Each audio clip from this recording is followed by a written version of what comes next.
zladení. Hlad vás donúti hádzať do košíka veci, ktoré nepotrebujete. Pozrite sa na tento regál, lákavé sladkosti v úrovni očí. Náhoda? Nie. Obchody vedia, ako vás manipulovať. Preto si vždy pripravte zoznam a držte sa ho. Pozrite sa na cenovky. Veľké čísla vyzerajú výhodne, ale skontrolujte cenu za jednotku. Tento jogurt vyzerá lacno, ale v prepočte na grám je drahší než väčšie balenie.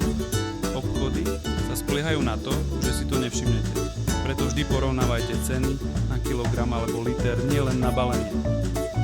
Akcia, znie to skvelé, ale je to naozaj výhodné. Tento produkt bol minulý týždeň lacnejší bez daní. Trik. Obchody často umelo zvyšujú ceny pred slávou, aby vyzeralo lepšie. Preto si sledujte ceny dlhodobo a nekupujte len preto, že je na cenovke červená nálepka. Pokladňa.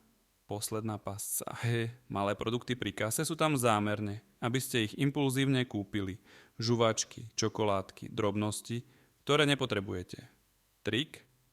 Počas čakania v rade sa sústreďte na telefón alebo si zopakujte zoznam. Nepodľahnite poslednej nákupnej pasci a ušetrite si peniaze.